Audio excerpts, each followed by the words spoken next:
On this video, I have been reading through the Gospel of Matthew, and I have worked my way up to verse 21. And I'm reading it in English and doing like a running commentary of the life of Christ. And now we're at the teaching of Jesus. He says, "You have heard that the ancients were told, 'You shall not commit murder, and whosoever commits murder shall be liable to the court.' But I say to you that everyone who is angry with his brother shall be guilty before the court. And whosoever says to his brother, 'You good for nothing,' shall be guilty before the Supreme Court, the Sanhedrin. And whosoever says, 'You fool,' shall be guilty enough to go into Gehenna, or the fiery hell.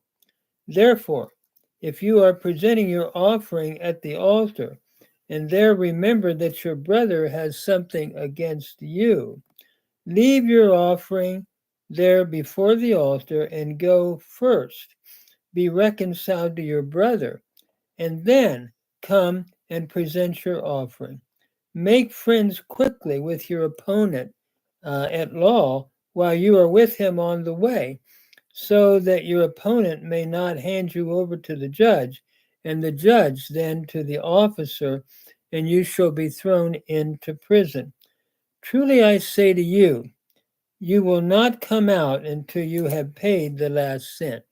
Jesus here is teaching an attitude that is, one should not harbor hatred in one's heart, because that is like committing violence to one in one's mind or one's heart.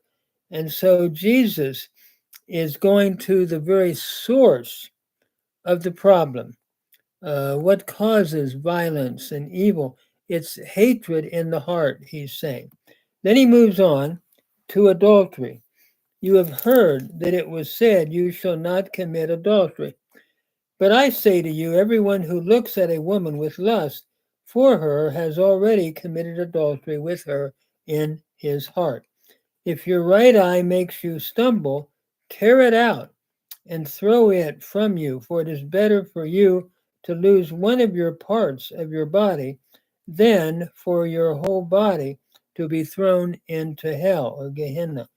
"If your right hand makes you stumble, cut it off and throw it from you, for it is better for you to lose one part of your body than that your whole body to go into hell." Notice Jesus here is now bringing it to the idea of the eyes and the realm of looking upon a woman with lust. And what he's really saying is, get rid of that, cast it from you. And he uses, when he talks about cutting your hand, he's not speaking literally, but he's using uh, a way of speaking that is simply saying, whatever it is that's causing you to stumble and look upon a woman with lust, then remove it from you. I would say to looking at pornography, or looking at things that have to do with wrong thoughts about the opposite sex. Jesus would say, get rid of that. Don't do that. Depart from that. Then he comes to divorce. "And it was said, whoever sends his wife away, let him give her a certificate of divorce. But I say to you that everyone who divorces his wife, except for the reason of unchastity, makes her commit adultery, and whoever marries a divorced woman commits adultery." I think what Jesus is saying is he's dealing, in my understanding, with the people who were arguing for an easy divorce. By quoting the text, all you have to do is give a bill of divorcement. If the wife burns the toast, you could do it. And I think he's simply saying, no, there is a standard you go by. But I think he allowed, in my understanding, for divorce in the Hebrew Bible for the hardness of heart. Because he was asked, well, why in chapter 19 did Moses command you to give a bill of divorcement? He said, well, Moses did it because of the hardness of your heart.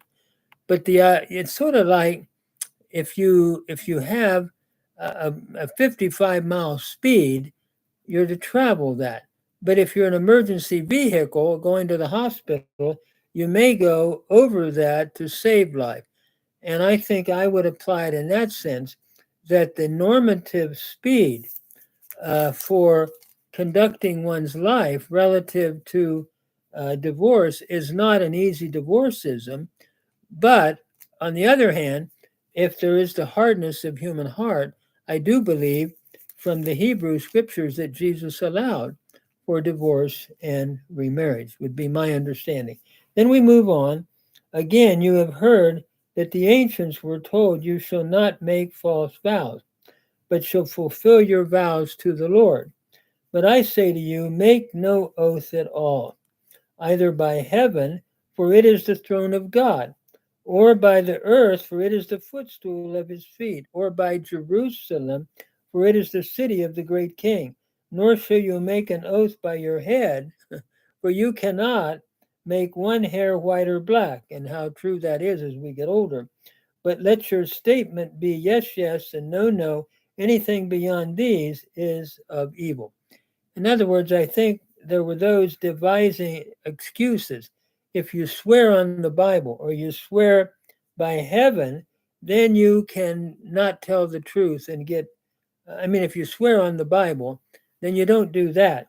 But if you just swear by your head or something like that, then you don't have to worry about it. And I think what Jesus is critiquing here is saying, some might say, I swear by heaven, rather than naming the name God, but that's the throne of God.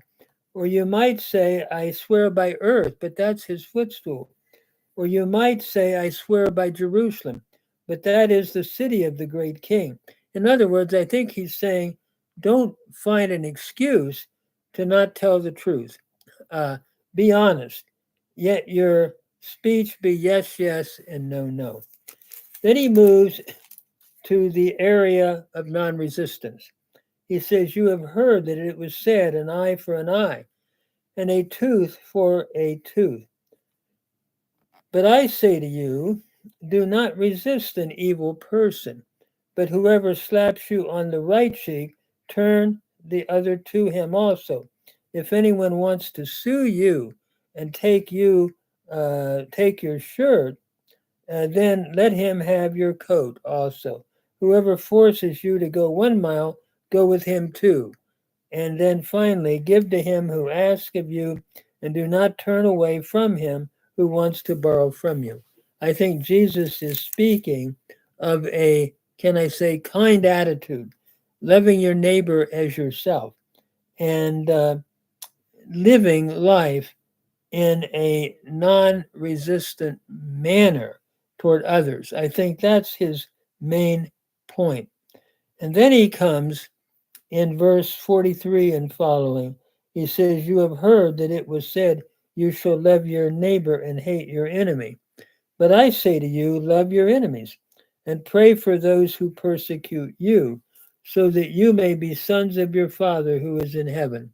For he causes his sun to rise on the evil and the good, and sends rain upon the righteous and the unrighteous.